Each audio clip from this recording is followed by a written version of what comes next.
नमस्कार, मैं पंकज प्रसून। दोस्तों, आपने फिडजी घोटाला सुना क्या? फिडजी का नाम जरूर सुना होगा। मेडिकल, इंजीनियरिंग, आईआईटीज की तैयारी करने वाला भारत का सबसे बड़ा कोचिंग संस्थान। एक ऐसा कोचिंग संस्थान जिसकी शाखाएं देश के लगभग हर शहर में थी। अचानक एक के बाद एक फिडजी के सेंटर्स बंद होने लगे। कारण कुछ नहीं। नोएडा सेक्टर 62 में जब पेरेंट्स गए तो देखा कि अचानक ताला लगा हुआ है, सारे स्टाफ फरार हैं। एफआईआर दर्ज कराई गई। यही हाल गाजियाबाद में रहा, यही हाल दिल्ली में, और फिर तो धनाधन खबरें आने लगी कि पटना में भी बंद हो गया है, भुवनेश्वर में भी बंद हो गया है, रांची के सेंटर का क्या हाल है ये पता नहीं। इतना बड़ा कोचिंग संस्थान लाखों में फी वसूलता है। अधिकतर छात्रों ने 90% तक फी दे दिया था और 40% भी कोर्स कंप्लीट नहीं हुआ, और कोचिंग संस्थान एक के बाद एक बंद होता चला गया।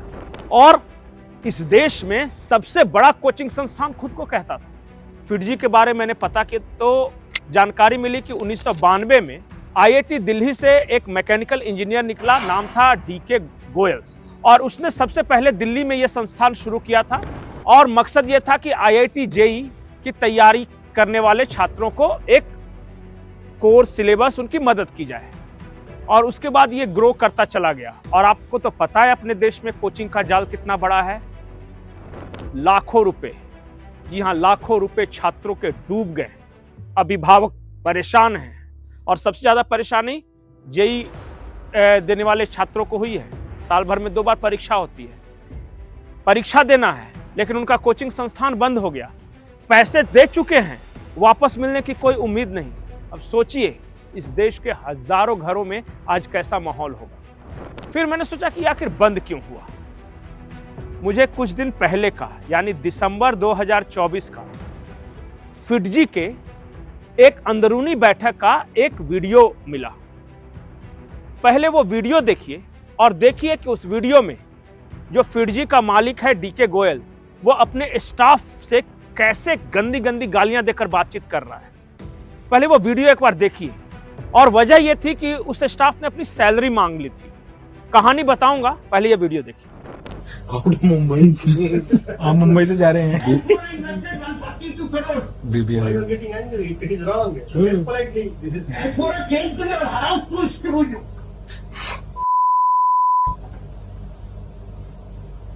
डिसेंसी की हद है, इनडिसेंसी की। I don't want to see him in Fiji. अगर तुम अपनी बाप की औलाद हो तो ये प्रूव कर दो ये पुराने 142 करोड़ इन्वेस्ट किए।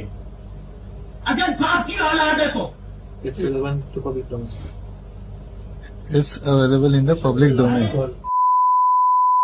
पब्लिक डोमेन है वो। कुत्ते की औलाद कितनी नेगेटिव चीजें बोल रहे हो। क्या नेगेटिव बोला आपको? Manish ji, please throw out this person from Fiji. I don't want to see such people. Legal, please take action. I am doing this and further saying things like this. भाई साहब, You're from red light area. I am saying your mother must be from red light area. Go and complain to the court that I said this. 276 people. एक आदमी की tolerance की limit होती है। तो देखा आपने, स्टाफ ने कहा कि सैलरी दो, तो जो मालिक है वो कह रहा है कि पहले अपनी मां से पूछ के आओ कि कितने बाप थे। और लिटरली वो बोल रहा है मालिक। अब जब फिडजी के फैकल्टी मेंबर से कुछ से संपर्क करने की कोशिश की तो उन्होंने कहा कि 6-6 महीने से सैलरी नहीं मिली है पढ़ाने वाले शिक्षकों को।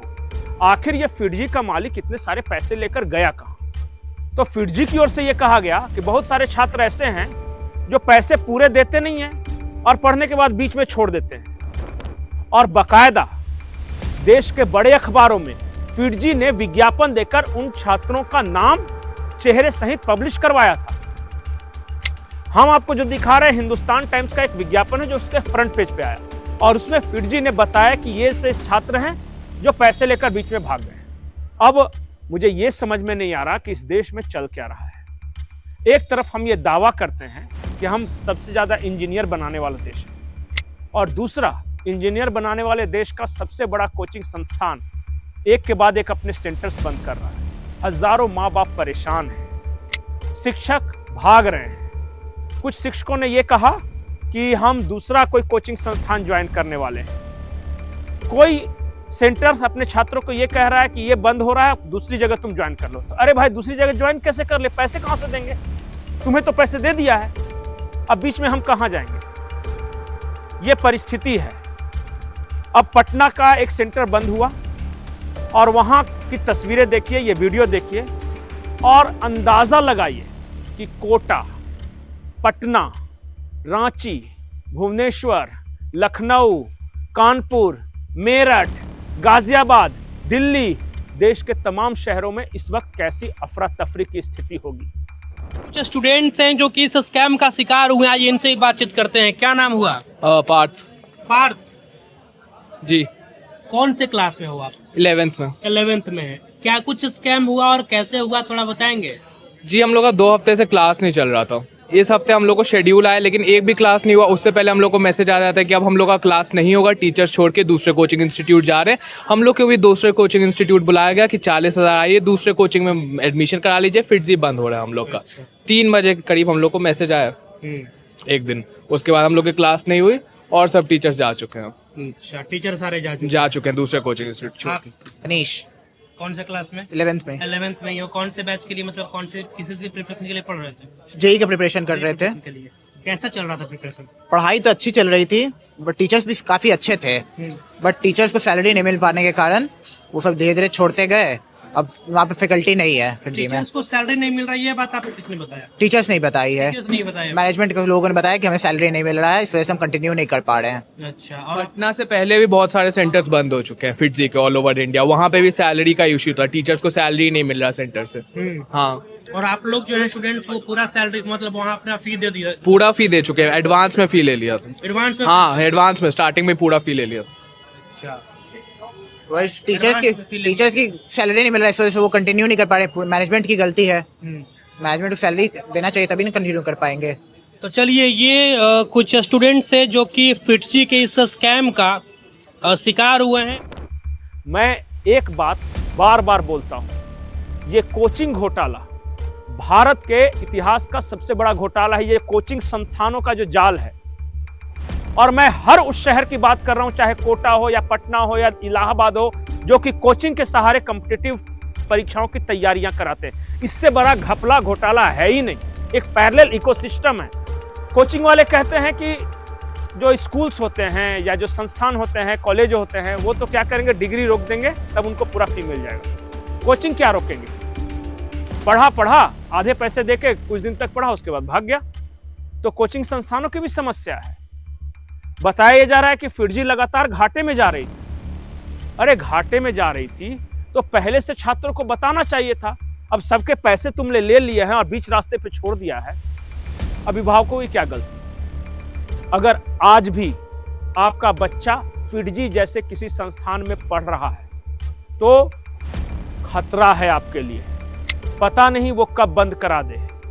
अगर आपने पैसे का भुगतान कर दिया है तब आपके लिए खतरे की घंटी बज चुकी है कि पता नहीं सिलेबस पूरा कराएगा भी या नहीं कराएगा।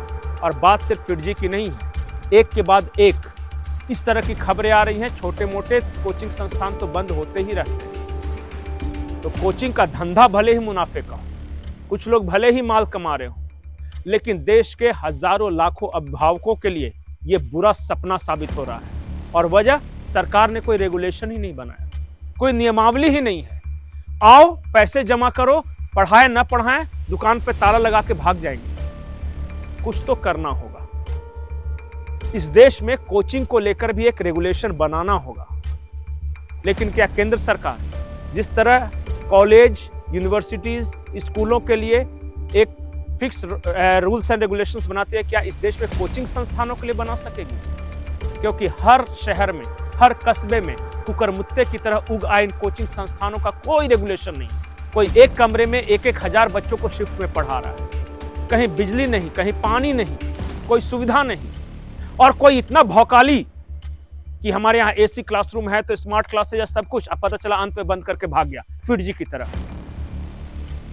सावधान रहिए, सतर्क रहिए और अपने बच्चों के भविष्य के साथ खिलवाड़ मत होने दीजिए। आपको यह वीडियो कैसा लगा कमेंट सेक्शन में जरूर बताएं। नमस्कार।